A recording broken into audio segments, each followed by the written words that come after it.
If every high school principal is in the students, America would be a much sexier place. You will be prepared for Dennis Prager to fuck your ass with passion. We will come in all teachers. It is my intent to make porno with my Asian students. 48 minutes of dogs barking. 48 minutes of dogs barking. 48 minutes of dogs barking. 48 minutes of dogs barking.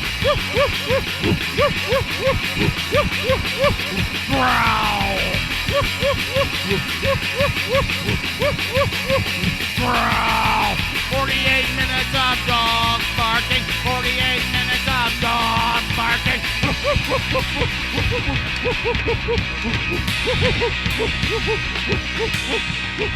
Been a couple weeks since we recorded. Last time we recorded together, I had a job.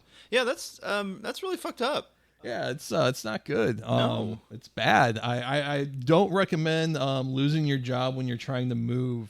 Yeah, generally, particularly when wasn't trying to get fired from my job. Yeah. Didn't really do anything to get fired from my job other than just be like, hey, like it would be cool if you all treat me a little less shitty. And yet, yeah. Jesus fuck, they just on the spot, just ugh. I went to go take my lunch break. The son that I work under, it's a family-owned business, Yeah. came up to me and was like, I'm kind of done with you. I got a guy ready to go on Monday. You're just not really kind of done with you. You're not Yeah. somebody that he's hooking up with. Jesus. Yeah, I'm ready to move on. You're no longer fitting the scope of the job, and so just grab your stuff and say your goodbyes. And he gave me an opportunity to save myself. If you got something to say, but it's like, why would I debase myself? I don't beg. No. I don't beg. No. I'm not gonna beg for this job. This job has been driving me nuts. Right. Like, I still did my job very well. The thing of like, you no longer fit the scope of the job is like, that's not a me issue. That is a management issue. Yes. Because like, I was so outsized my skill set for that position, for what I could have done for that business. To not properly use me is a issue of management, not an issue of the laborer. You hire a guy, tell him that like, oh yeah, this worked like the warehouse position for a little bit. And we'll put together like a online, Oh God, yeah, that was the promise, wasn't it? that was the promise. Yeah. And I realized after about a year, like, oh, this shit ain't gonna happen. And if it is, I don't want to work here for 5 years to write a fucking Facebook post. But like, I'm gonna put it real crisp for y'all.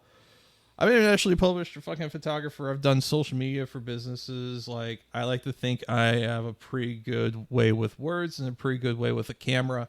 Mm-hmm. And I think I'm pretty good at writing copy. And I would walk around that fucking job all day and just be like, oh, that's a post.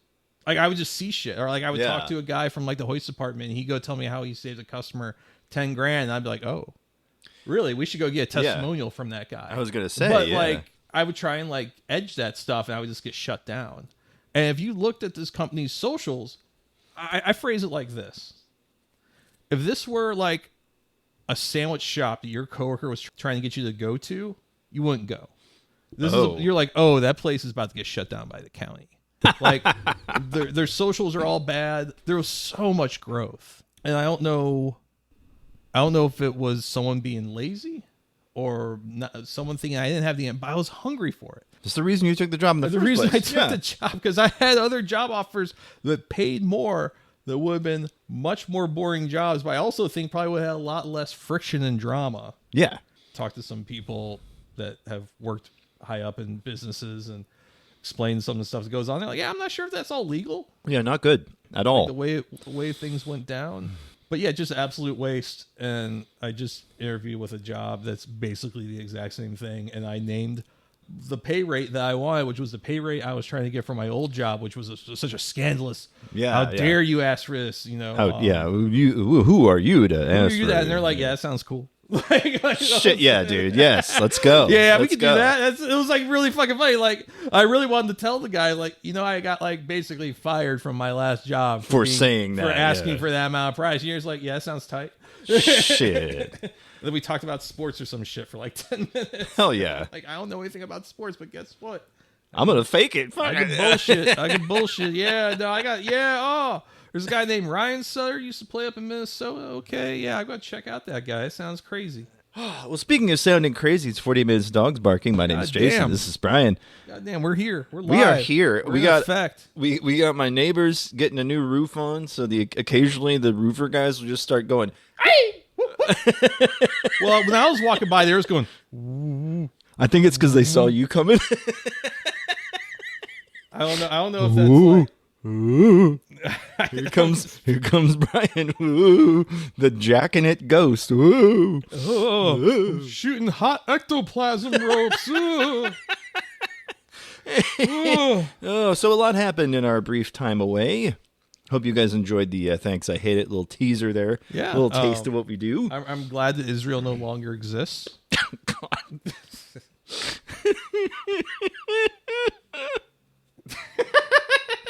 I have no follow-up to that. So one of the things that did happen while we were away is that Plum Corp Records released yet another, and they're calling it the final, Dracula Flow. It's Dracula Flow 5. I'm in the Mariana Trench smoking submersible. I had a bad bitch in the passenger seat, and I pressed the gas and showed her what 485 horsepower feels like. Then she shitted on my seat. 20 minutes of Charles Walker going the fuck off. It's insane. You were saying it goes a little long. There's not a lot of hits. There's some misfires in there for sure. But I think the stuff that doesn't hit completely, to me, is when like something funny, like I was in Myrtle Beach scraping the rust off the frogs. I feel like that hits even harder because there's a couple where you're starting to like lose interest, and then some, it like, snaps you back in. I get it. Okay, I see that thing where like. Yeah, I was throwing dice in the club beneath the pyramids. That was from one of the early ones. I think that's from Dracula Flow 3. Yeah, from 3. Boy, it's worth a listen just for because they say it's going to be the finale. It was a couple days ago. Plum Corp's been doing some really fucking funny shit lately. The fucking R&B guy. Oh, yeah. Shody laying eggs? Wasn't that the name of the song? Shody laying eggs. I probably listen to the Da Vinci Code at least once a day. Oh man, diamond suit scrotum. Or yeah, was it cheetah print scrotum? Cheetah print scrotum. I feel like I'm in Italy. Like what the fuck? Fucking big white shooter. Yeah. Big choppa with the monkey nuts. Yes. Well, that's what you said you were going to go into this job interview, just like saying like you're going to be swinging your monkey nuts in there. Alongside Dracula Flow 5, another thing also broke my brain this week. Now, this has existed for a while, I found out. But it is a Twitter user, goes by the name of Sound Oriented. And he's been doing these brain rot videos about a bunch of guys online that do custom inbred pitbulls. It's so fucking bizarre. It's like little squat XL bullies. Yeah. The first time I saw one of those in real life, I was at Creve Coeur Lake. Yeah. If you can believe it, the guy owning it looked like he was on some gear. Like this guy looked roided out. Mm-hmm. But I'm trying to take like a fucking photo of this guy. And he's just mean mugging me. Every time that I thought he wasn't, it's like he knew. Yeah. He would be like talking to his girlfriend, and the dog would be like looking at me like while we were walking. I'd be like, I wanted to get for this little fucked up dog. Yeah. Yeah, it looks like if you asked someone on Reddit to make a realistic Ninja Turtle. Okay. But they didn't really have a great command of Photoshop. It started on an Instagram page, the Mindset Bullies, formerly Mindset Exotics with a Z, because of course, 2X Pimpy, 3X Bape, Doughboy. And so apparently what that means is that this dog was inbred twice with a dog named Pimpy and 3 times with a dog named Bape. But this user, Sound Oriented, then made a series of videos and released a 9-minute compilation. I watched about half of it before I tapped out, truth be told. My favorite one is all the blood skull ones, so let's do... It's called irony, Mom. I'm not actually gay. Riverside Kennels, Blood Skull.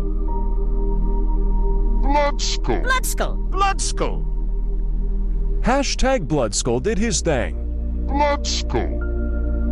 14 times Grinch, 8 times Seuss. Grinch. 14 times Grinch, 8 times Seuss. So it goes on like this for a very long time, but like clips from the movie Ted, Fortnite jokes, Family Guy drops. Fucking surreal. It's very odd. This is very highly evolved YouTube poop. It's gone so bizarre, but yeah, this has been around apparently for 2 years. The whole 2x pimpy, 3x bape specifically. I mean, I've seen people riffing on like the XL bully stuff and like the weird inbreeding to get these squat little like. It looks like what if a pug was made out of muscle? Yeah, the buff pug look. Yeah, we know. God. Yeah, and I've like seen like these. Sometimes these dogs can't even go up like steps. Dickhead X Kiki. This dog looks like something from Mass Effect. Like it's just like some sort of The genophage killed my people. 2x jerk off. I mean, the Glizzy meets Perks dog looks like he's just about to die. That dog is hurting. Jesus Christ. God, the best thing that could ever happen to that dog is to meet a police officer with an itchy trigger finger. No discipline on firearms training. Going to Christy Gnome's house, yeah. So we talked about before MKBHD reviewing the Humane AI pin. That's what it was. We reviewed something else this week, something that I was kind of interested in his thoughts on. That was the Rabbit R1. And it was pretty much the same response. This would be great if it worked. But the exact same shit happened with someone who was involved in creating the project. The same thing that happened with Humane. The guy dunked on him on public on Twitter. If MKBHD, this is Graham Fleming posting, decided his initial videos were barely reviewable instead of posting and iterating, where would he be where he is today? The thinking emoji. Yeah, but here's the thing, like MKBHD, it's a video of him looking like he's a teenager. Yeah. You know, look like he's in his mom's house, like in the kitchen, like reviewing something. And like, shit, man, like whatever. Like we all got to start somewhere. Yeah. And I think I watched the Humanity Pin or whatever the fuck it's called. Mm-hmm. I watched part of that review with you last time I recorded, and I watched most of his Rabbit R1 review yesterday, independent of this. Right. And I was like, yeah, I think he's right. I think he gave like a very concise and generous. Oh, yeah. Very generous review, like even to give it that much time. Yeah, because this video is like, what, 20-something It's like minutes? 20 minutes. I got about 2/3 through it. I'm like, okay, I know this sucks. I know this sucks. Like, this is not a bad review. This is what he's reviewing is like, this is uninteresting. Yeah, there's not much work. else to say. You've kind of iterated on it one or two times when you're like, well, this doesn't work. This doesn't do what's intended. The part where he gets to the fact that it has a touch screen, but it doesn't actually like really work as a touch screen kind of fucking blew my mind. You still have to roll the little scroll wheel. And I don't mind physical feedback, but he was saying that because of the fact that you can roll it from both sides, it has a really slow control by wire, I suppose you would say. Yeah. It's set to very low sensitivity, so you really have to scroll that motherfucker to do anything. I think this guy Graham Fleming here that's trying to roast this guy, he needs to shut the fuck up. Yeah. Because one of the things he's like, instead of reiterating, it's like, well, you have released to market something that doesn't work.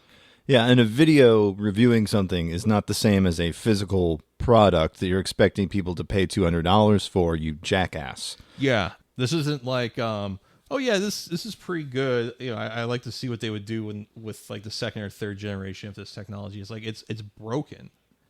It's like an FCC violation level of broken. Same thing with the fucking pen. Yeah, it does not do what you say that it can do. What killed me, as far as like a demonstration, was it's supposed to have a feature where you can take a photo of something and then say something like, "Oh, what kind of tree is this?" Oh yeah, it misidentified the tree. Like, this is a Swiss cheese plant, and he turns it around and it's like a coffee plant. Yeah, like basic thing. Like you said it would do this, and I asked your thing to do a thing, and it didn't do the thing. Like, I mean, the AI it just isn't fucking there. It probably never will be, you know. Not really. Not in the way that people keep saying it is. Yeah. The promise of AI is well beyond the scope here. If Rabbit wants to give me one for free while I finish developing it and acquiring more training data and have it show me ads once in a while instead, that's perfectly fine. And then Graham Fleming, they send free ones to the reviewers. Not in this case. Reviewers actually had to purchase with their business account using sponsor money. Stop digging. Here's something even funnier, because Ed Zitron, friend of the pod, brought attention to how bad the CES demo was, where it was like trying to order a pizza. Oh, yeah. And that guy that fucked that up, the guy who was emceeing that, who's a part of the Rabbit, turns out he's like allegedly like also an NFT scammer. Oh, God, no. Yeah, April 30th. I have become obsessed with how bad the Rabbit R1 is. The DoorDash demo they did in front of a crowd for the launch was so unbelievably broken, didn't work on the first try, and took forever on the second.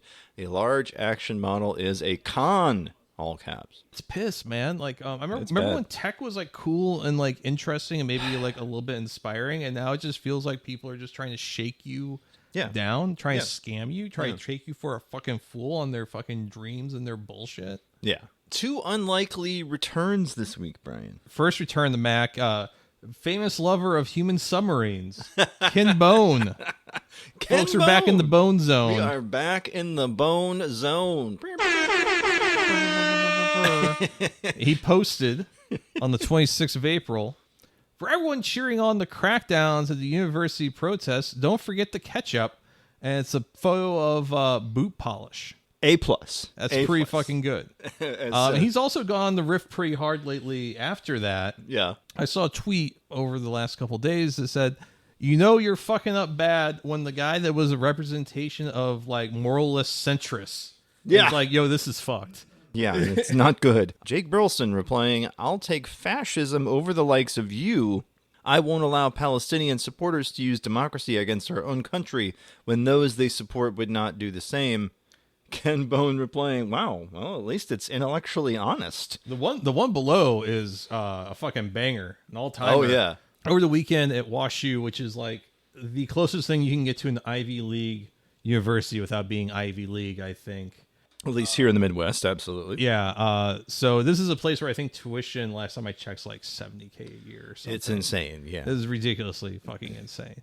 Hey, it's where Phyllis Schlafly graduated. So you know what, man? There's a lot of prestige there. Robert Frost went there as well. Pretty sure Tennessee Williams jacked off in the bathroom. You know, all those famous people. Oh, I'm coming. Oh, I'm shooting hot ropes over the men's bathroom. Let me tell you something. Well, really ain't. Oh, this is more like a Tennessee Williams voice, ain't it? A little bit. You know how Tennessee Williams died? No. He choked on a goddamn bottle cap. That's kind of fucked up. You think he died choking on a dick because he was queer? Yeah. That's funny, you know, life's kind of funny like that. Life is funny that way. Well, one of the most interesting parts about this is that also the professor, that was assaulted in this video is from my alma mater, SIU Edwardsville. Yeah. So basically what happened is there was a solidarity with Gaza protest sit-in at one of the lawns, like what was going around so many other places in the country over the last week or so. A WashU employee called the cops on this ordeal, and so I'm seeing WashU Wurstel is what they want to fucking call it. They want Wurstel, WUSTL instead of WashU. WUSTL Wurstel. Because I get the feeling if you say WashU and you got a Missouri accent, you're gonna say WashU. WashU. We got them wash rags out there. We're gonna get down WashU, get me a little bit of that knowledge, and all of a sudden I'm gonna be working at NASA. Fucking doing cold cans with fucking Neil Armstrong. Wurstel. Wurstel. Which sounds fucking terrible. It sounds like it sounds like a sandwich I would not eat. Anyways, it sounds like the drummer from Superchunk. Jesus. So I'm seeing county, I'm seeing city. Yeah. I'm seeing WashU's own police department. This elderly man gets pointed out by a WashU employee. Like, he points to the cops, grab that guy, which is fucked. Yeah. And the cops just fucking melee this dude, fucking sit on him. They broke his hand and cracked like 9 of his ribs or bruised them. Yeah. And so a lot of people have been like, wow, that's really fucked up. And it is really fucked up. Yeah, no question. So Perm Thacker, this is the quoted tweet, and the text reads, shocking footage shows several officers at Washington University, St. Louis, being a professor, slamming him and dragging his limp body. SIUE history professor Steve Tamari is reportedly hospitalized with broken ribs and a broken hand. One doctor told him he's lucky to be alive. And I mean, when this individual says they dragged his limp body, I mean, they might as well have been dragging a dead man. It looks like a lifeless corpse. Yeah, it looks like they killed him. And so Kim Bone quote tweeted this with, "The man in orange appears to have committed trespassing in the second degree according to Missouri law. A civil infraction, not a crime, punishable by a fine of up to $200. Instead, he received multiple broken bones. If you're okay with this, then you are a fascist." Bam. And then he follows it up with, "Why did the cop go to work early? He wanted to beat the crowd." God damn, Kim Bone. Kim Bone all of a sudden found his gonads. You know, well, the funny thing is WashU is where the world got to meet Kim Bone. That is true. At the presidential debate back in 2016. Yeah, and I mean, he's a hometown boy. He's from across the river there on the Illinois side, but he's... Metro East, yeah, Metro that East. Nordstrom sweater that he was so famous for. It was a nice sweater. His mom bought it for him. Lay off. Ken Bone, welcome back, baby. And I know this one is a long-awaited one that you were very hyped about. I wish it wasn't, hey, I'm doing a thing that you can buy. Yeah. But I'll take what I can get in this lifetime since everything else is so shitty. But yes, probably one of the OG shit posters on Twitter, along with Drill and a couple other individuals, Tree Bro, all former Something Awful posters, so on and so forth. He stopped posting, I want to say, in 2012. And at that time, it had exactly 606 tweets. But for the longest time, he ended on 666 tweets, which is noble. Yeah. But he returned on the 25th to let us know that he was a part of a new game studio called Hot Brain. Mm-hmm. Which I don't know anything about this. Have you? I've looked at the website and it looks neat, but yeah, it doesn't really give you a lot of info about like what games they're making because they haven't made a game yet. Their first game is apparently coming soon. Hotbrain.land for more info. But yeah, UtilityLimb, aka the Buy Bandit, one of the all-timers. Oh yeah, I'm hoping whatever he makes is at least half as good as Goblin Grotto. There's a tweet from a couple hours ago. Is 12 years a long time or a short time? Okay, he's been posting more. Let's see here. More foods should be boneless, but none of them are. The best biome is crater living, crater shopping, many advantages. Okay, we're getting back there. I had a good time learning about video games. The first game character was Mario the Wanderer who seeks what's been lost. The second game character was Luigi the Wanderer who seeks what has been lost. Okay. The last time they posted, May 3rd, 2012. And it was tweet 666 coming up. Oh, damn, it's a sick tweet. New era for you, Lim. New style. Better than dogs. Better than hell, dude. Here it comes. And then nothing for 12 years. Well, welcome back. I think the funniest thing would be if it was just that he forgot his password. Drew Carey went to see Phish in Las Vegas. At the Sphere. His posts were pretty fucking unhinged. I swear I just talked to God. I would give you all my money, stick my dick in a blender, and swear off pussy for the rest of my life in exchange for this. Bro, I met God tonight for real. I feel like I just got saved by Jesus, no lie. And then he continued, this is what it must feel like to come with a pussy. Because if it's even close, I am flying, I guess you say flying, to wherever tomorrow and getting the best pussy money can buy. I don't need to be a man, no more of it. If it means I can't feel like this all the time, fucking keep it, bro, if I can get this feeling instead. That was God at work or something, like it felt like I was being saved by Jesus. No lie. Drew Carey, ladies and gentlemen. Yeah, so the author of the Beer and Farts book. So some people were getting a little confused by this second tweet, particularly the line, this is what it must feel like to come with a pussy. I'm sure, I mean, he has a kid. Mm-hmm. So I think he knows about busting in the hole. No, I think he means if you had a pussy. Yes. Yeah. That's why he's saying he's going to get the best pussy money can buy installed, aftermarket parts. He's the Rockford Fosgate. He's gonna get the fucking Cuisinart of whatever the big name brand is. He's got the Louis Vuitton branded. Continental. Okay. I got their tires on my car. Yeah. Oh, these are R3s. Each, tight. Each labia's got a little stamp on it that says Continental. But yeah, and he's posting this, okay, at 7:45 a.m. Damn. My boy was fucking going hard. He must have been up all night. That's all I can think is because, like, you saw that show and was just, like, tripping for the next 10 hours. You want to know why I never shave off my beard? What is that? One time I fucked up, lined up my my jawline, and I was just like, man, fuck it, there's no way I'm saving this. So I just shaved the whole damn thing off. Uh-oh. And my worst coworker at that job that I had at that time says to everyone in the office, hey, doesn't he look like Drew Carey? Oh, even if you did, that's shitty. Yeah, I'll take Seth Rogen. Yeah. I get Seth Rogen from like a lot of people I don't think know what people look like. Yeah, I don't see it. I think it's just like bearded, dark-haired guy. Bearded, dark, vaguely gingery guy. Yeah. That's funny. Yeah, I guess. Think probably being funny is probably what. I think Seth Rogen's funny. I got a bridge to sell you. Anyway, sorry. I couldn't help but just like languishing in that one because like Drew Carey, it's okay. Wanting to abandon his penis because he saw Phish live at the Sphere. So I gotta ask you: are you jealous because this guy's wife is a brave Jew? You know, a little bit. He's referring to the gentleman who goes by the name of William Iannuzzi at Boardwell Knoll. The Post, my wife is a brave Jew. We stood alone at Yale University today. She wore no mask and was proud. Notice the horde hiding behind their masks. And you see this frumpy-looking woman with a white T-shirt. It says Jew. It just says Jew in what looks like puff paint or something. Like they just scrawled it on there. It's fucking weird.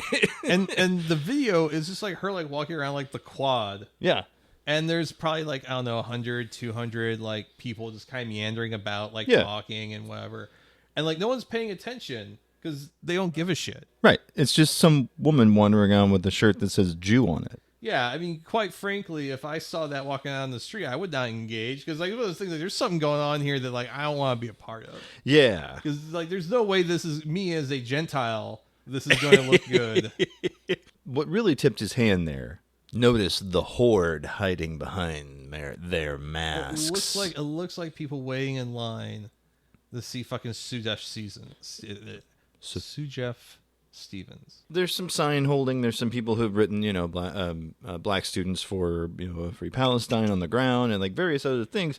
But, it's during the day. It's Yale. It's not the kind of, oh, we're in such danger kind of moment. Yeah. But he's presenting it as though she's, in imminent harm. God, like, my wife is brave for going to a college campus with a shitty T-shirt on. Come on, bro. Come on, dude. What are you doing? Is that shit even am-appy, bro? It's probably not. No. It's some Hanes beefy tea. You kidding me? The weird self-persecution of Zionists is really unsettling and weird. And, of course, we're seeing how this is getting weaponized in so many bizarre and unsettling ways. This feels like Steven Crowder showing up on that college campus like, change my mind, bro, debate me. Yeah. Because you're already coming at me from a point of bad faith. Right. And debating someone like that is only, you never gain anything. You're only ever giving credence to their platform. Mm-hmm. You're validating it. You're giving it credence just by its very existence. And just ignore it. And that's what these students have chosen to do with this woman, Jew. Like, okay, all right, well, enjoy filming. We're going to do our thing over here now. Because I guess he was expecting confrontation. I guess that's what he wanted. My wife is a brave Jew. My wife is a brave Jew. My wife is a brave... I don't know. It's just... Look at her not wearing her wig today. I don't know. I mean, this is like wife guy shit, but then like Zionist shit on top of it. It's just odd. I don't know what he was expecting, but it certainly was not marked indifference. If I were going to post my wife as a brave Jew, it would be her like, I don't know, doing kickflip down like a 5-set. Yeah, exactly. Exactly. No one could ever riff on that negatively. No one could ever take. No, that's pretty sick, bro. Yeah. Yeah. Okay. Cool. Sick. Yeah. Oh, it's time. It's time, Mr. Man. Crypto Scam of the Week time. You're listening to 48 Minutes of Dogs Barking, the podcast. And now it's time for the Crypto Scam of the Week. I thought this one was particularly egregious. It's ZKasino, Brian. Are you familiar with ZKasino? I had heard a little bit about it. It sounds bad.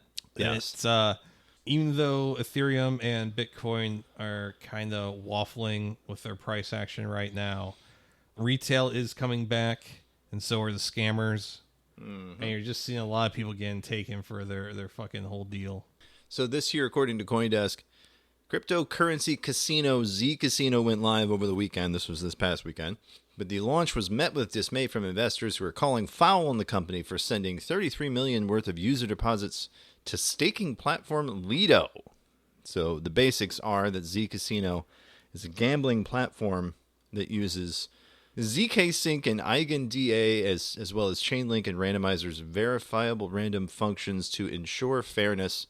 Back in March, it raised $26.2 million at a $350 million valuation. In the lead up to going live, ZKasino opened up a token bridge that allowed investors to deposit Ether to earn Zcash, which is the native token to the platform. Originally, the website said that the bridged Ether would be returned once the bridging period was over. That wording has since been removed. In a blog post April 20th, ZKasino wrote that all bridged Ethereum has been converted to our native gas token Zcash at a discounted rate of $0.055. The conversion was done as a favor to our users who have bridged to participate in the ecosystem, it added. So $33 million worth of Ether deposited by more than 10,000 users was sent by ZKasino to staking platform Lido. ZKasino has yet to respond to a wave of criticism from depositors who are vocally requesting a refund, nor did they respond to a request for comment from CoinDesk. 10,000 users felt like this was a good enough deal. We're going to send 33 million Samoans. Yeah. Molly White at Web3 is going great.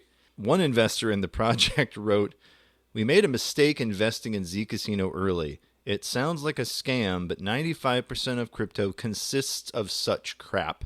With meme coins pumping every day, people believe this could be the next one.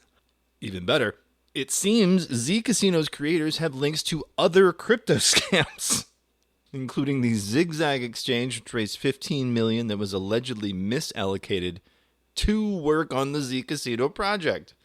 ZKXBT described the team as proven bad actors back in December, listing multiple instances in which they had avoided making promised payments. After this rug pull, the project's planned IDO on Ape Terminal and AIT Launchpad were canceled, and MEXC, which had invested in the project seed round, canceled the token listing. So, wow, that's fucking gnarly. Not good. Wow, sounds like someone should have bought Dick with Butt. $33 million. Well, what's your prediction, Brian? You think this is going to get worse? Gone. Oh, no, I'm saying just in general, stuff's going to get worse. Huh? Oh, it's going to get worse. Yeah, I can only imagine. We're still early, folks. Yeah. Early. All of the AI stuff has yet to fucking fully fall apart. Mm-hmm. I think that's going to be the big thing. There's a lot of AI projects, and probably like 99% of them are going to completely fucking fall apart, and it's going to be real fucking messy. That's my prediction. Yeah. Wrecked.com here. False advertising was merely a symptom of ZKasino's dubious operations. Here are the things that ZKXBT told them that he had failed to do. He did not pay money owed to Pancakes Brah. I don't know who Pancakes Brah is, but apparently a big deal. Not announcing winners for their $200K giveaway after 2 months. Avoiding paying CL207 for a bet. Using a gore video from a recent murder to market their casino. Yo, what's up? Click that link. That's fucking wild. Yeah, here's their official response. The intern, who is now removed from his position, thought that reposting an already viral video while addressing the sheer horror of its contents in a dark manner would be a proper way to bring attention to the spike in hit-and-run incidents. So it's a couple of teens doing a hit-and-run and then hitting a guy on a bike. Not good. It seems fucked up. Seems like a bad thing going on over there. I wouldn't put my money with those guys, but you know what? No. I mean, I guess I'm just going to stay poor. You're not going to make it. You won't get your tendies. Well, Brian, I guess it's come to this. Our main topic this week is one that we've been thinking about for a while, and one that I've been cautious about approaching. But you know what? It's time. That's right. You're the man now, dog. YTMND. Yeah, the website with a user base that's not as bad as E-Bomb's World, but not as interesting as Worth 1000. A lot of really shitty edgelord content on that site as well. So it started... On Worth 1000? No, on You're the Man Now, dog. Damn, dude. I haven't checked that website in like 10 years. What's going on? I was going to say, no. Hey, Photoshop contest. Make this baby gay. No, You're the Man Now, dog. YTMND. It was a static website for a long time. It didn't have anything but one image, tiled, repeated, of Sean Connery. And the reason it's You're the Man Now, dog, is because the movie Finding Forrester the trailer had hit. And in the movie Finding Forrester, Sean Connery, for some reason, he's like teaching a black man. I don't remember what the movie's about. I don't remember anything about the movie except the trailer, because the trailer came out and everyone lost their fucking minds because it was so dumb. It was this movie trailer, and the big thing is this big emotional moment. It's Sean Connery going, "You're the man now, dog." And those like Jaime Escalante type of movies where the teacher is like reaching out to the young urban youth. And so he's trying to speak their language. What if we gangbanged on these decimal points? Yeah. Oh, I'm sure. All my homies hate fractions. So yeah, originally 2001, this guy Max Goldberg created the site. It was just ASCII text with a black background, just reading you'rethemannowdog.com. Months later, they then swapped in the tiled picture of Sean Connery, and then they added the sound, which is just a loop of Sean Connery going, "You're the man now, dog." Yeah, I've still never heard this. No? There'll be no questions about me or why there was only one book. The question concerning your most recent work isn't whether it's good. Punch the keys! It's whether it's too good. Yes, you're the man now, dog. This won the Pulitzer and slang pussy. Yeah, it's just banging gash, as they said back in the day. It doesn't sound like the world's worst movie. It's not a bad movie. I just couldn't remember like the basic. You're the man now, dog. Yeah, that's the highlight of the film, sadly, and it's in passing in like one scene where he's... Yeah. Well, I mean, I don't think the Highlander movie is really that good, but I must kill the Kurgan. Fair enough. Yes. Just, okay. Also, the intro with the fabulous Freebirds and shit, and well, you want me to believe that he's Spanish just because he's dressed fruity? Oh yeah, he also registered for some reason DustinDiamonds.com. Yeah, the guy who played Screech. Screech, that's pretty fucking funny. So, like I said, it was originally created without sound, but then it just was added later. At the same time, DustinDiamond.com was designed with help from Style of the Style Project. That's beautiful. 2003, Dustin Diamond did send lawyers after this gentleman this year, according to the official YTMND About page, trying to garner control of the DustinDiamond.com domain. Goldberg was repeatedly threatened, and it became clear that the dispute was almost certain to end up in the courts, and that's when he kind of lost focus while fucking with Dustin Diamond and went straight into YTMND. The courts did decide in Goldberg's favor, letting him keep DustinDiamond.com. So in the press release, ICANN, which is the Internet Corporation for Assigned Names and Numbers, will allow online artist Max Goldberg to continue to maintain his parody website, DustinDiamond.com. Let's see here. The site is a low-tech masterpiece making fun of America's worship of celebrity. It includes a public forum guest book that has been taken over by pranksters posing as rabid Diamond fans. In a typical post, someone calling himself Kurt Steinberg wrote to the child actor, "Your queer fans, who comprise 90% of the people who view this guest book daily, are simply looking for homoerotic Saved by the Bell fantasies involving you, Diamond. Such messages allow your gay followers to lose many loads annually.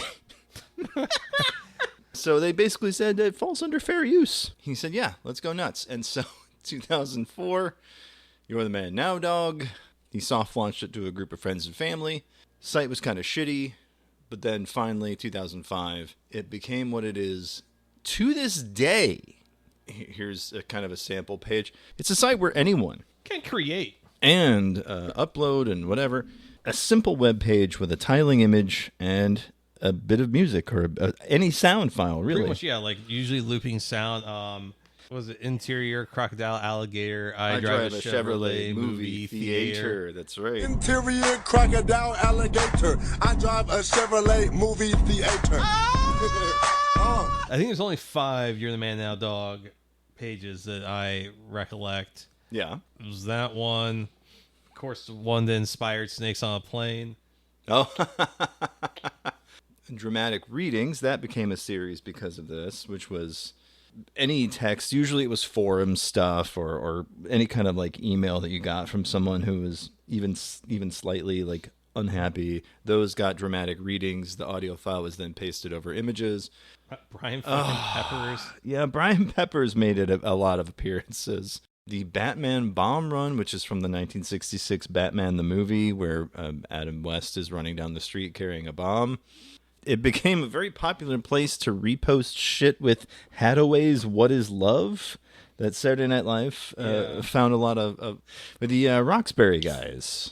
Takashi Kaga from Iron Chef biting into a bell pepper and usually accompanied by some music or something offensive, depends. One of my favorite things to keep coming across on You're the Man Now Dog pages was Chacaron Macaron. Have you heard this song? You know this? Of course, yes.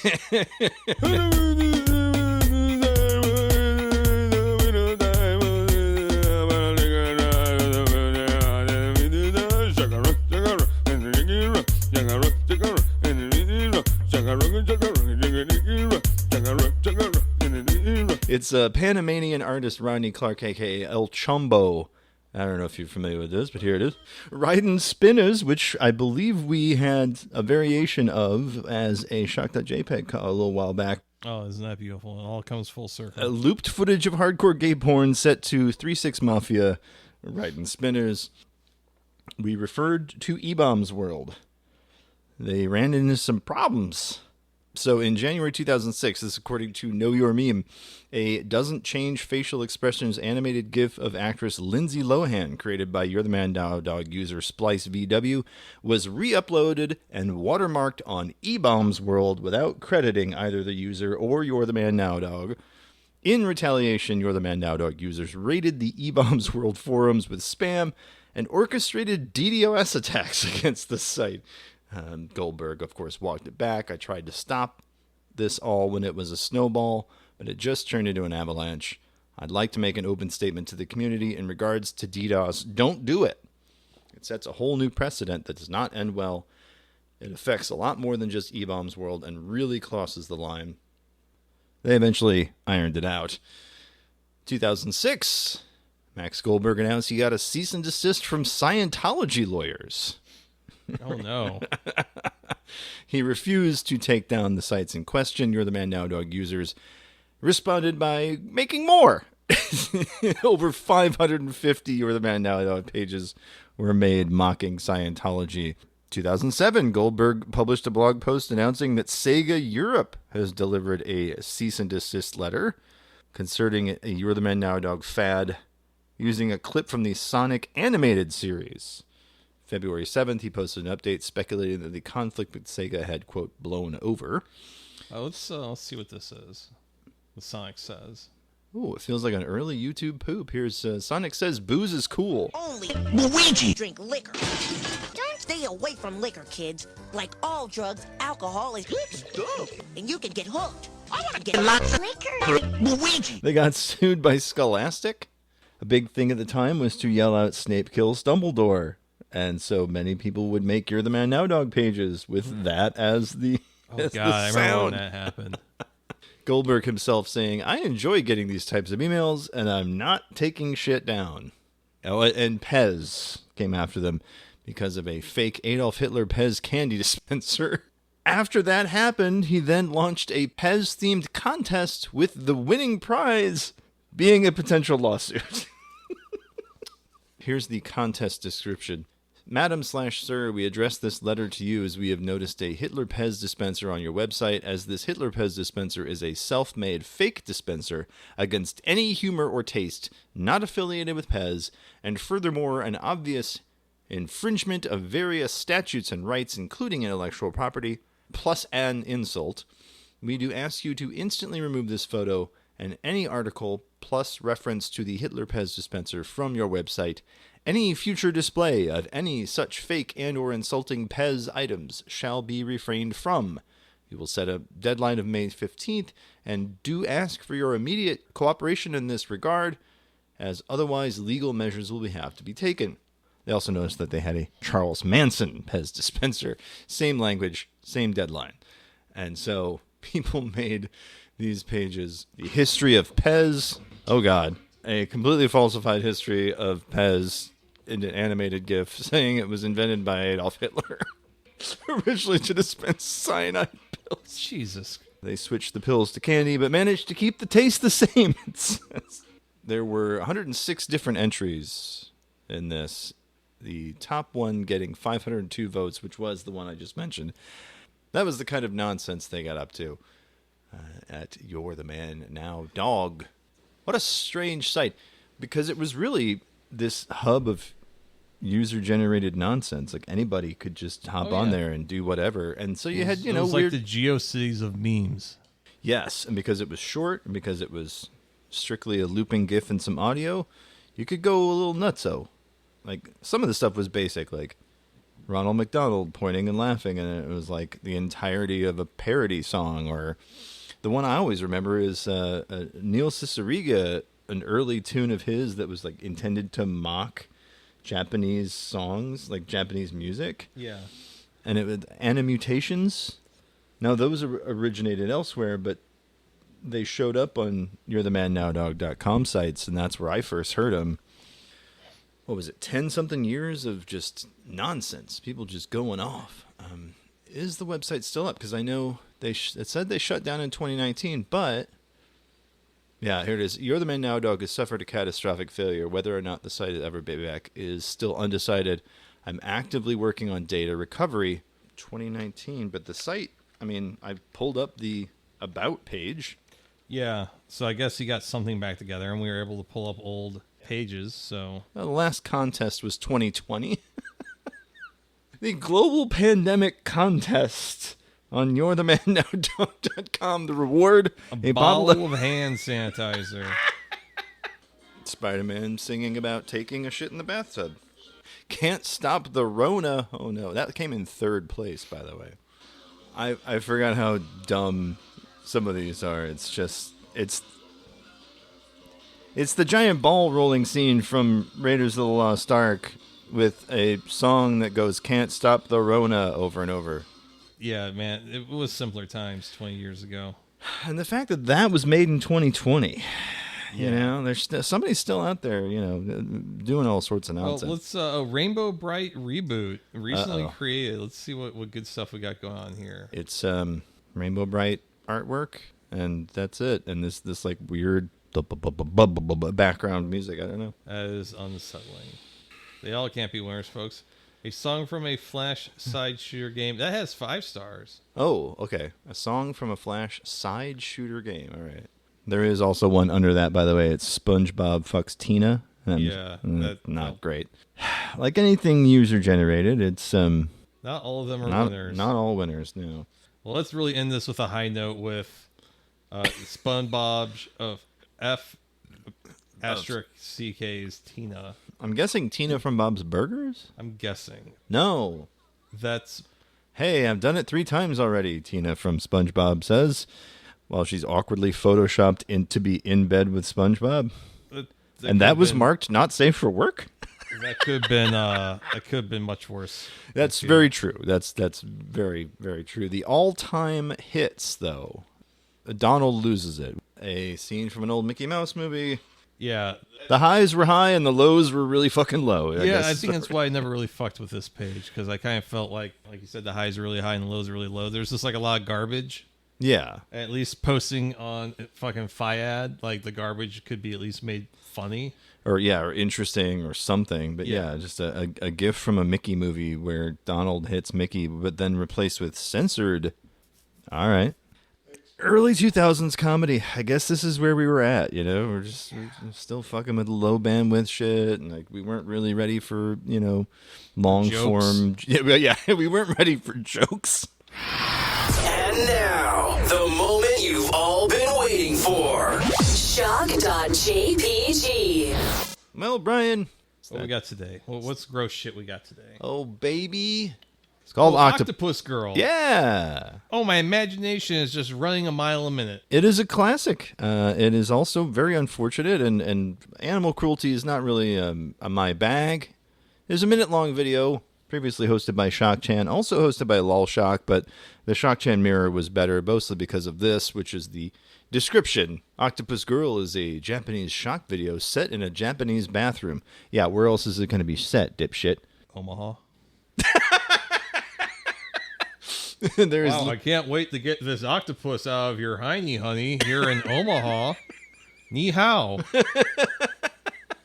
There is limited dialogue in the movie, but the storyline revolves around a Japanese lady giving birth to a dead octopus from her butthole. Similar to eel soup, this video has received rave reviews from critics, and so here. Oh wow. Yeah, it is. I don't think it's coming out of her butthole. No, it is not. They were very incorrect in that. Yeah, apparently someone had stuffed an octopus inside this woman, and there she is in a bathtub. Very slowly. Trying to excise I'm glad it's only 240p. Yeah, no shit. Anything more than this. And it's a minute long, but it feels much fucking longer. And then, yeah, that octopus is very much dead. That's horrifying. Oh, please don't tell me there's anything else up there. Just flexing the old beehole at you. This is really... I'm fearing that there's something else. No, here, you drop this. Yeah, they drape it on top of her like, hey, remember this? Jesus, I don't know why this pure disrespect. Just it's only comical because it really there's gonna be shit as well. But yeah, because you see her butthole flexing, and you're just like, no, what else is in there? It's bad enough. It's bad enough. And all these comments, 1,000% fake. Okay, even if it is, it's disgusting. It's nasty shit. It fucking looks like an octopus. I feel like it's a great troll though. Is just to go around fake, just like on Pornhub fake. Oh, that's not really her stepdad. It's fake. That is true. Yeah, just like she's not stuck. Yeah, it'd be like that's not her first time. Yeah, this week maybe. I don't think she needs to fuck that guy to live in this apartment. She says she has a good credit score. It seems gratuitous and unrealistic. I don't think that guy's going to offer her a gym membership. Yeah. They're not... Hey, those guys in that van aren't going to give her a ride. Well, they are, just not to where she's going. That was the old thing with Bang Bus, that they would just drop them off and just be like, bye. There was one that someone showed me back in the day where it was... they pick up some girl and she's like, she has like a picket sign that says like Black Lives Matters, and like, we'll take you to the protest. I'm like, no, that's so much of that premise is bad. Oh God, Jesus wept. Yeah, we'll take you to the protest. Occupy Wall Street. Occupy your butthole. I don't think they did a lot of anal on bangbus.net. Well, because the titles, I always love porno titles. My favorite one is One Flew Over the Poo-Poo's Nest and Rock and Roll in My Butthole. Those were the two that stand out. Rock and Roll in My Butthole. I've heard that one before. I don't know if I have a favorite porno name. I just so one time I did some faux work for a guy in a local band, Yeah. And he like just paid me like with cash. And he's also like, I got a bunch of leftover Easter candy. You want that? I'm like, sure. Okay. And then he's like, my wife's about to have a kid, so I should probably get rid of my weird shit. So he gave me a copy of a parody of Clockwork Orange called A Clockwork Orgy. No. Oh, no. He's like, you really like that movie, don't you? I'm like, it's one of my favorites. Like, here, have the porno version of it. And it came in like the huge case. The big plastic insert. Yeah. Oh, like I have it somewhere still just because like it's so fucking It's weird. bizarre, yeah. Yeah, but One Flew Over the Poo-Poo's Nest was not a parody of One Flew Over the Cuckoo's Nest. It just had that title, and I was like, that's a wasted opportunity. You've wasted my time here. It's time for the breath mint, don't you think? Jesus Christ, yeah, it sure is. After seeing an octopus slide out of a woman's birth canal. It's not what I was signed up for today, but yeah, I was just really hoping like, oh, it's funny because they're gay kind of thing. Like, yeah, it's a gay man. It's a gay man ordering food, but his dick is out. Boing, yeah. Whoa, that's crazy. What's up with that? Gay Jerry Seinfeld. Wow, looks like a pretty big cock. Oh, yeah, Jerry, it's a big cock. Look at all the veins. I got a veiny cock, George. What are you guys doing? There was already the Elaine being gaped. Oh, tweet. God. Yeah. Oh, yeah, it's a gape. You gaped on a first date? Well, now we got to find the tweet and read it. Okay. Because it's... Yeah, don't search Elaine gaped on Twitter. Let's just... He gaped me, Jerry. He gaped you? Wide as the Grand Canyon. I can't believe this. Was he sponge-worthy? He didn't even try for that hole, Jerry. He just bent me over face down on the mattress and gaped me as wide as a sinkhole. I swear, if he jumped in, he could have ended up in China. I can't believe he got gaped. By the time we were done, his whole apartment hallway reeked of ass. George enters. What's going on? Elaine got gaped. Jerry, don't tell him that. George stares and breathes heavily. Oh, gee, this is still good, but the one was Kramer comes in, like, Elaine got gaped? Elaine got... And he, like, it's implied that Cosmo Kramer sniffs Elaine. Oh, yeah, that's a gape. It's time for your mom's favorite part of the show. It's time for the breath mint. No, it's the breath mint time, Brian. I think it's time to... it's time to fucking... God, just... close out this pathetic chapter of our measly little lives. So, what you been up to? You saw William Elliott Whitmore, I believe. Yeah, I flipped my phone up in the air. in anticipation. It's just like to be fancy and absolutely... I got my legs crossed here on the ottoman on the chair I'm sitting on. The most relaxed man in podcasting. Most relaxed man podcasting. I couldn't be doing it more. I couldn't be more relaxed if I was gaped. Yeah. But I found like a really cool way to just flip my phone and have it land on my nuts and to crush my nuts against my thighs. Mr. fucking Belvedere over here. Well, thankfully we don't have to stop recording for a couple of days. Yeah, I just feel like a little sweaty. Oh, God, it's like I gaped myself. Anyways, so yeah, William Elliott Whitmore was fantastic. That was a really great little night. My write-up is up over on the Arts STL. Did you read it? I have not read it yet. Sorry about that. Oh, you need fucking... I know. Get your peepers in check there, motherfucker. We were a little nervous going to this show because we had listened to, on the way there, the opener, a lady from Philadelphia named Suge Daniels. Mm-hmm. I think how I described it is this is the music you hear playing when you walk into a coffee shop that you've never been to before and realize it's too expensive. Ooh. Where you're like, this is the music that plays when you go... When you see like a plate of scones about the size of a pygmy shrew, and you're like, "Oh, those are $6." Oh no! Oh boy!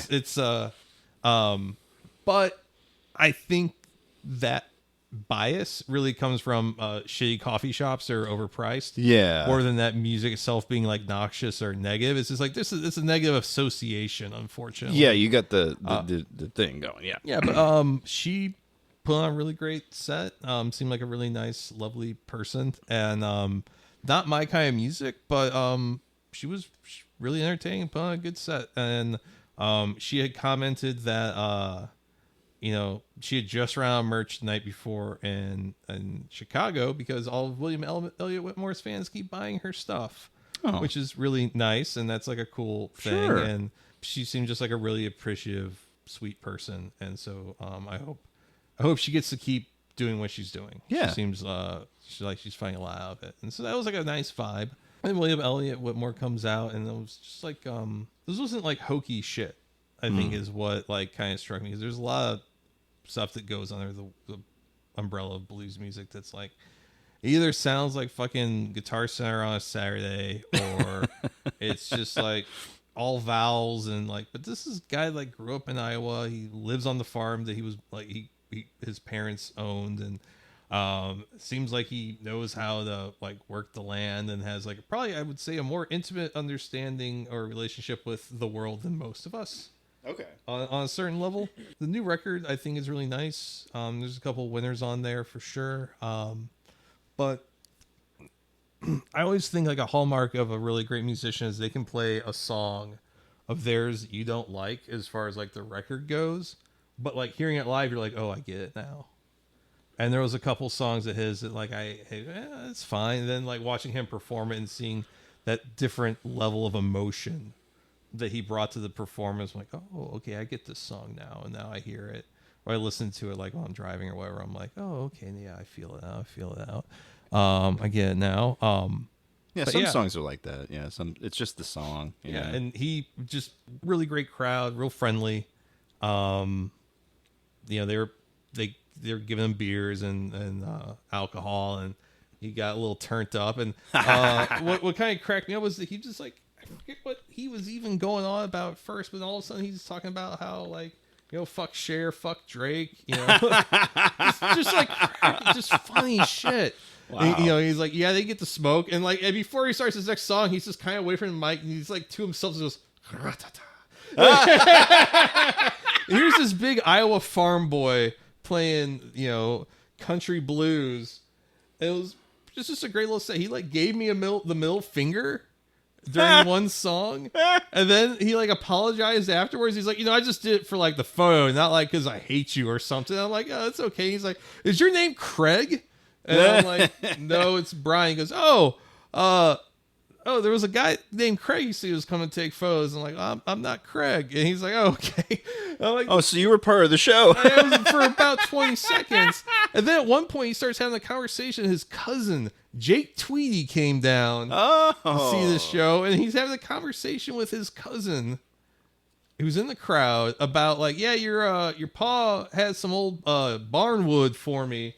I went and picked it up, and then he's like talking to the crowd, like, yeah, and they're like, what were you gonna do with the barn wood? He's like, I could probably make like a doghouse. I mean, like, you gotta think that's a 300-year-old. He's like, that's a 100-year-old barn, and that wood's probably 300 years old. So you gotta think that tree was from like olden times, and like, wow, that kind of never really thought of it like that. It's like that wood's from like the 1600s or something. Yeah. Like this old growth. And I'm like, that's wild to think about. But yeah, fucking great show. Go read my write up on the Arts STL. Yeah. Don't be a bitch. But after the show, he's signing stuff and taking photos with people. My girlfriend's a real big fan, so I got a photo of her with William Elliott Whitmore. Yeah. And he's this real friendly guy, really, really nice dude. Before he took a photo with my girlfriend, before he took a photo with Dee, he was signing some stuff for a young kid who probably had to be, 14 at oldest. And he was like with family and all that. Yeah. I think it was like his uncle and a brother kind of look. Kid's like, really appreciative, walks off. And as the kid's walking off, William's looking at the rest of us and he's like, I don't know what a kid like that's doing listening to my music. I appreciate it and all that's nice, but shouldn't you be listening to like Dua Lipa or something, or like like mannequin pussy? And I just go, man, that new mannequin pussy fucking whips. And he's like, it's fucking great, isn't it? I've been listening on the bus all week, and I'm like, this is so like I never thought that William Elliott Whitmore would be like a guy that was also kind of with it. Yeah, that's wild. I mean, the new Mannequin Pussy record is arguably the best record of the year. Damn good. Yes. Yeah, I don't know if anything's going to be better. It's going to be really hard. But that was super fucking fun talking about, because he's been playing St. Louis for probably over a decade now, and talking about how even like the room has changed off Broadway and how it used to be a smaller stage, and you would actually come in through the front door, and that's where the bands come in, and all these little things, and he just had a lot of nice things to say about the venue, which is always nice to hear. Yeah, for sure.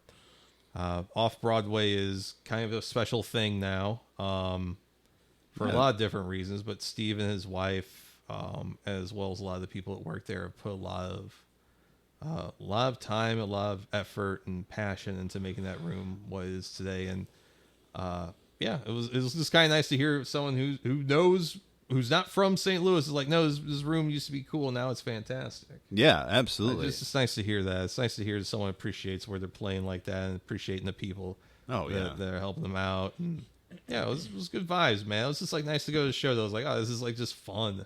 What you been up to, brother? I have been watching a lot of movies. You know, I'm a movies guy. I just like watching the movies. Just like watching the movies. I saw a bunch of them. There's really only two standouts.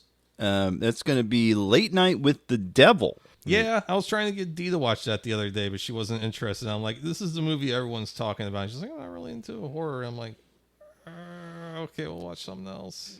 I can certainly see some hesitation about this movie because it's presented in a way as though it's a documentary, but it's also showing you a found footage type of thing. So it's trying to have it both ways. It kind of opens as a documentary, and then it goes into, here's the tape, and then here's so it's kind of like Campbell Holocaust. A little bit of that, yeah. It's got a little bit of everything in it. It's got a little bit of the WNUF Halloween special in it. It's got a little bit of, there's even bits that feel like they're straight out of like King of Comedy or Hey Ma. Like these movies about showbiz, right? These movies about late night talk shows. It's interesting as a genre exercise. It's been done. Ghost Watch, WNUF, a couple other ones have kind of done this before. But I really like the look of it. I think David Dasmalchian is the lead here. And it's one of the first movies that I remember him being a lead in. Yeah, he's usually a second or third string kind of guy. And he's fantastic. He plays this loose, off-the-cuff talk show host who's kind of trying to roll with the punches as the show kind of goes off the rails. Because it's his Halloween night show. He's trying to save his late-night talk show from being canceled. And so he's going to have on a debunker who's going to debunk some of the psychic phenomena stuff, but he's also going to have people who, this guy is a psychic, and so he's trying to have that. It's a bit more modern in that idea, like we're going to have the psychic, and then we're going to have the psychic debunker on, and then we're going to have a girl who claims to be possessed by the devil, and so that's what the Late Night with the Devil title comes from, because the show is called Night Owls. People did complain about the use of AI in this movie, and it is very sparse. It happens with 2 title cards, which do appear a couple times in the movie, but they're not distracting enough to take you out of it. The rest of the movie is very lovingly crafted. They do a lot of 70s style TV. It really feels like they use those big, heavy cameras on casters for most of it. There's a few shots that are not possible with those, but those are kind of thematically supposed to be him having an out-of-body experience. Sure. And there's some documentary footage shot on 16mm, black and white. And so there's some interesting uses. And most of the movie is 4:3. And then for the documentary, it's 16:9. So they play with that. There's some, the color's right. It looks like it's fresh off a TV broadcast, like somebody hit record on a Betamax. Like there's some real technical. They got a lot of the look right, and they got a lot of the feel right with the costumes. Like late 70s, early 80s talk shows looked like this, and so they did some real authentic stuff. Not nearly as authentic as the incredibly shitty WNUF. If you haven't seen it, WNUF, the Halloween special is, because most of it for WNUF is commercials. Fake commercials for products that don't exist and businesses that never existed in the first place, but all kind of crammed up against this news event that goes wrong. Okay. This one doesn't have the fake commercials or any of that. It's because it's presented as a fake documentary thing.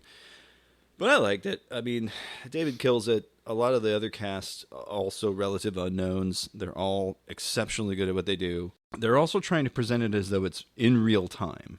He'll say, we'll cut to commercial, and then the documentary footage picks up right then and lasts for about the length of the commercial break, maybe off by 10, 20 seconds here or there. But I mean, they try to keep the pace up. It's a fairly short movie, 87 minutes or so. And so it won't waste your time, which I always appreciate. And boy, David just kills it. I'm hoping that this will perk some people up. He's a leading man.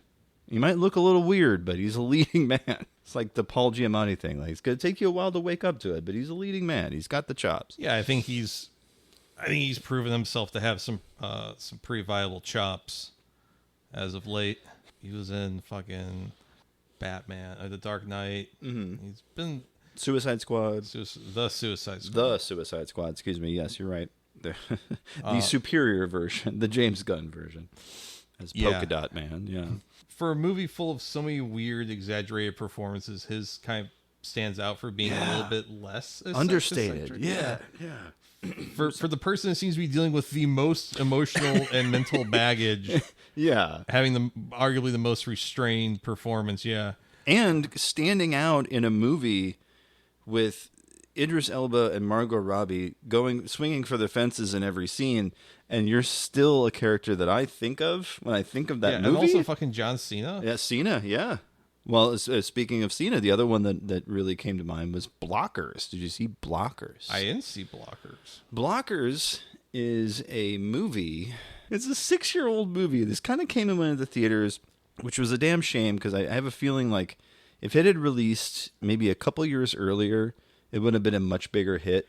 Because, I mean, this was kind of coming on the tails of stuff like Bridesmaids and all that. It's like an R-rated adult comedy. And it's a comedy about 3 parents trying to stop their teens from fucking on prom night. It's the basic plot of the movie. I think the movie was originally called Cock Blockers, but they just called it Blockers. But yeah, it's Cena, it's Leslie Mann, a few other spirited cameos. But yeah, those two really sell the whole business. Oh, Gary Cole is in this movie. Now, if you know who Gary Cole is, he's kind of a bit part actor. He's one of those character actors. He's like in everything.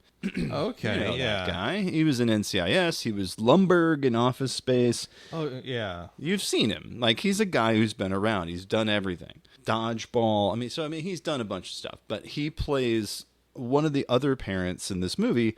The funniest part of it to me is that he hangs dong in the movie. Oh, he's showing a little bit of his anteater. Yeah, and it's like, all right, man, you've pretty much done everything in your career. Why not? Like, who fucking cares? His character in the movie is married to Gina Gershon, so it's like, yeah, why not? Sure, we're doing this.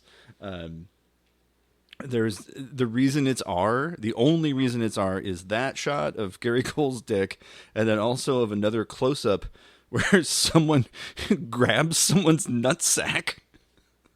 So, like, for an R-rated sex movie is very chaste, except for those 2 shots in particular. That is what kept it, and maybe some language from some of the other character actors. Hannibal Buress is in it for like 2 seconds. Very weird. It's an enjoyable little romp. You'll forget most of what it's about by the time it's over, but it's still fun to watch. It focuses on the parents more than the teens, which is probably right because the story is about them and their anxieties. Sure. It's a hoot. Yeah, it seems like a movie that probably should have been released like in 2010. Yeah, it does feel like it missed the window of that era of raunchy comedy. Because, I mean, it really wasn't until maybe, was it last year where No Hard Feelings actually made a splash? Because, I mean, I didn't really see a lot of other raunchy comedies in that 19 to 22 time period. Yeah. But yeah, Blockers.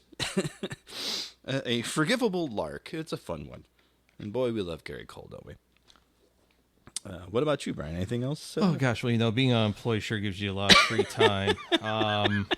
Oh, yeah. You said you were going to watch Alex Garland's Men.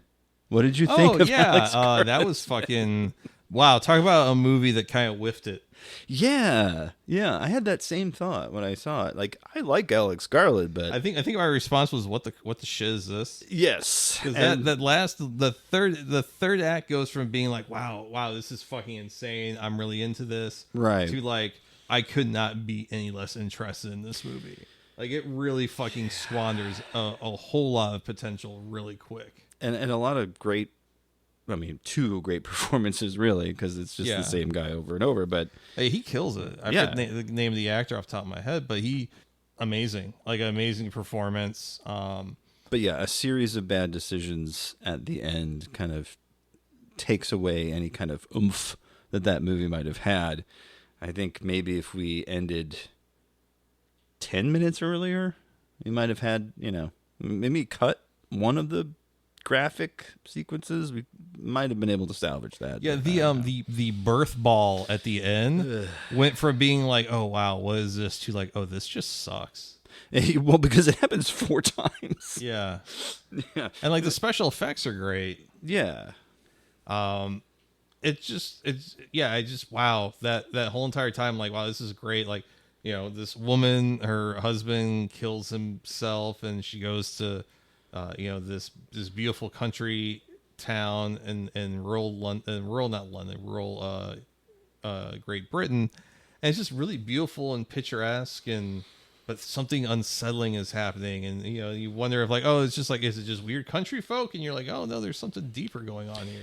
And they're all played by the same guy, like, and you don't notice at first, especially when it's like a little kid, but then you start realizing, oh, that's the same guy in all these encounters that she's having with these awful men. All of them are awful, and it's just really well shot. I liked the look of it. It has this, again, a 70s vibe. It kind of feels like, not The Wicker Man, but there's other British subtle horror movies around that era that have that kind of painterly look to some of the vistas, like that. There's that. The only movie that I can think of that looks like it is still a more recent one. So it's called Censor. It still kind of takes place in an idyllic English countryside kind of thing. But there's definitely a vibe happening. Yeah. And then the third act happens, and you go, what the fuck just happened to this movie? We had a thing going here. The other thing I guess I could talk about was I binged the Twisted Metal series. Oh, Anthony Mackie. Yeah. How was that? You know what? It shows its budget. Oh. Unfortunately, in some a bad spots, way. because I don't believe Topeka, Kansas has palm trees. Well, it is in the alternate future Twisted Metal universe, Sure, so but who knows? I've been to Kansas. Kansas doesn't look like Burbank. But Fair aside enough. from things like that, it was surprisingly good. I think Will Arnett mostly nails Sweet Tooth. Oh, I forgot that was him. That's right. There's just a lot of really great performances. They're weird and it's funny, but in a way that stuff isn't funny anymore. It's an odd sense of humor. It's not like a gross out. I really don't. And it's not like dumb. It's middlebrow, I suppose. Middlebrow. That's fair. There's a lot of references to the original PlayStation series. There's a few references to like the stuff in Twisted Metal Black and so on, but a lot of the humor and a lot of the Easter eggs, a lot of that stuff is referencing stuff from the first 3 PlayStation games. To the older, feels very heavily influenced by the first 2. Which is nice because I don't know if I could deal with like a super dour, serious, like 7 inspired Twisted Metal show. The first couple episodes kind of feel like this could have been something else that wasn't Twisted Metal, and someone just did a treatment and made it related. Huh. But then by the end of the first season, it comes back together, and I'm like, oh, okay, yeah, no, this makes sense, and it goes to great lengths to kind of make a sense of its mythology, of its world. Some actually really decent world building, to be honest. I didn't hate it. I don't think it's mind blowing, but it's fun. Again, like there's some really great performances, some really great references. If you're a fan of the video game series, and like a decent cliffhanger for season 2, which hopefully they make. Yeah, I haven't heard word about a season 2, but here's hoping. I have not watched the whole thing. I watched the first episode and was like, oh, okay. Interesting. Because I played the games when they were first out, but I think I would just hit skip when story shit would come up. Because I was not a mature gamer at the time. I did not invest myself in the story as it was of the Twisted Metal video game. Which is to my detriment, apparently. So, apparently. Yeah. All right, so let's wrap up this fucker. Hey, if you think it's funny that I left the window open in my apartment and now it's a fucking torrential downpour, you can reach me on social media at either iShotGuideboard, ISHOTGUIDBORD, or a music photographer, you know how to fucking spell, I hope. Goddamn, you fucking cretin. So yeah, there's that going on. Go over to the Arts STL. It's the last and only good media website left in St. Louis. I got some cool shit going on. You know, got that William Elliott Whitmore write going, and I've got in the next week I've got. Oh, we got Slow Dive this week, and that should be cool. Next week, I've got Swans and Death Cab for Cutie and the Postal Service. So that should be fucking tight. Jason, where can they tell you that you're a homo gay? You can tell me I'm a homo gay at any of the following places. Twitter / Blue Sky / whatever you want to call Twitter these days. I'm not calling it X. Fuck you. Video Crime, VIDEOCRIME. You can find me on Instagram and TikTok as Laser Goose CEO. That's laser with an S because that is how it's spelled. You can reach the show itself by giving us a call, 314-246-9766. That's 314-AHOY POO. You can also shoot us an email, Jason at 48minutesdogsbarking.com or Brian with a Y at 48minutesdogsbarking.com. Send him every Daniel Pearl video you've ever seen. Daniel Pearl AI? Daniel Pearl. I want to talk to the Daniel Pearl AI. Do that very thing. You can also support the show, patreon.com / 48minutesdogs. If you liked last week's episode, which was the Thanks I Hate It Volume 4, we do a Thanks I Hate It every week on the show. We'll also be doing still 10 supporters at the $10 level. We're going to record a 90-minute commentary track on Garo Monster Home Delivery, a Japanese puke fetish video. Do that thing. And you can also find me as a fictionalized version of Stephen King on a show called Submitted for the Approval of the Midnight Pals. We are crowdfunding for our second season. So go search for the Indiegogo Midnight Pals. You'll find it there. Okay, as we always say at this time, namaste, good luck, eat the knife. And give mommy a good gut fucking. Indeed. Have a good one. Bye-bye.